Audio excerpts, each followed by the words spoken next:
صباح الخير او مساء الخير على حسب التوقيت اللي بتشوفيني فيه. النهارده انا جايه لكم فيديو من نوعيه الفيديوهات اللي انتوا بتحبوها وانا كمان بحبها، بحس انها متشجعه. عايزه اقول لكم من اخر روتين انا عملته معاكم فيه، مش عارفه من كام شهر كده. انا ما عملتش روتينات ولا نظفت ولا عملت اي حاجه، ده لاسباب صحيه. المهم انا هنا بقى قلت ايه، ما بدهاش بقى الناس كلها روقت للعيد وانت ما روقتيش، فيلا قومي روقي كده العيد واللي بعد العيد يعني، وظبطي دنيتك. المهم انا فطرت الاول، طبعا فطار بعد العيد ده بيكون كحك وبسكوت وشاي، معروفه يعني.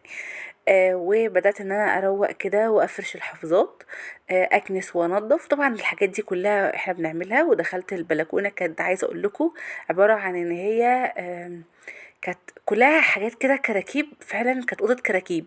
فلا تخلصت من كل الكراكيب دي بقى وظبطتها وفرشت النجيله.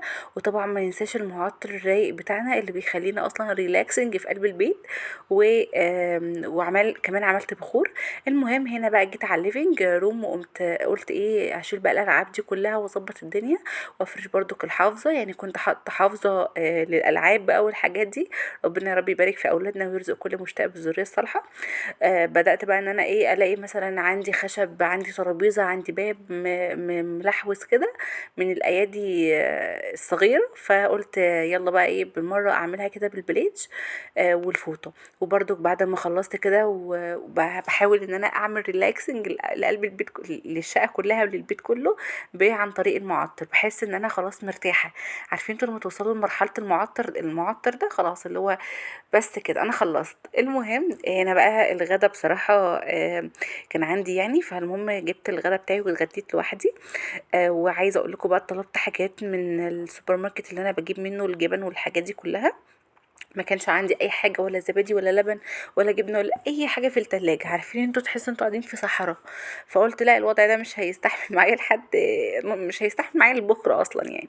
فخليني اقول لكم ان انا طلبت شويه حاجات برضك، الحمد لله اللهم دايما نعمه يا رب احفظها من الزوال. وبدات ان انا ارصها بقى في التلاجة، زبادي لبن جبنه معرفش ايه الكلام ده كله. فطرنا وخلصنا تنظيفاتنا وجبنا مشترواتنا الحلوه. قلت بقى ايه، خليني اقعد بقى. يعني الموضوع ده استغرق مني بتاع 5 6 ساعات كده على فكره، لان دخلت لكل اوضه ظبطتها ومش عارفه ايه. المهم هنا بقى قلت اما افرط التوم. وان شاء الله الفيديو الجاي هنزل لكم، هينزل لكم بعد الفيديو ده تفريز التوم بقى وتفريزات حاجات كتيره. المهم جبت الكيلو لبن كده، قلت اما اغليه من عند السوبر ماركت. عايزه اقول لكم مفيش كيلو انا بغليه لبن غير لما بيفور يعني. اللهم لك الحمد، يعني حاجه كده بجد بتشرح القلب. لا بجد الموضوع متعب قوي، ببقى واقفه قدامه بس بلاقيه فار، اللي هو ازاي ما اعرفش. المهم هنا بقى قلت اما اكافئ نفسي على اليوم اللذيذ اللي انا قضيته النهارده في التنظيفات وايديا اللي باظت من التنظيفات دي. عملت بقى سندوتش كده سردين. والحقيقه ان انا ضميري كان بيأنبني، اللي هو هتاكلي سردين بالليل، بس انا يعني قلت اما احطه في عيش توست. المهم ده تاني يوم بقى طلبت طلبات مش طلبتها، انا نزلت جبتها بنفسي. الخضار والبطاطس بقى ومش عارفه ايه. المهم يعني كانت التلاجة زي ما قلت لكم عندي صحراء. فقلت لا بقى، احنا لمينا العيدية فنروح بقى نشبرق نفسنا جبن ولبن وزبادي وشوية فاكهة. المهم انا جبت هنا برضو فاكهة للتفريز. ان شاء الله استنوا الفيديو الجاي هنفرز حاجات مع بعض. لو وراكي حاجة قومي اعمليها بسرعة كده، ولو عايز تشتري حاجة انزلي اشتريها، بس اكتبي في ورقة وقلم انت محتاجة تشتري ايه علشان تنزلي تشتريه بسرعة وتنجزي فيه. وكمان ما تزوديش عن الحاجات اللي انت عايزة تشتريها. بس كده ده الفيديو بتاع النهارده. يا رب الفيديو عجبكم، روتين خفيف ولذيذ ان شاء الله يعجبكم. اشوفكم على خير ان شاء الله فيديو جديد. مع السلامة.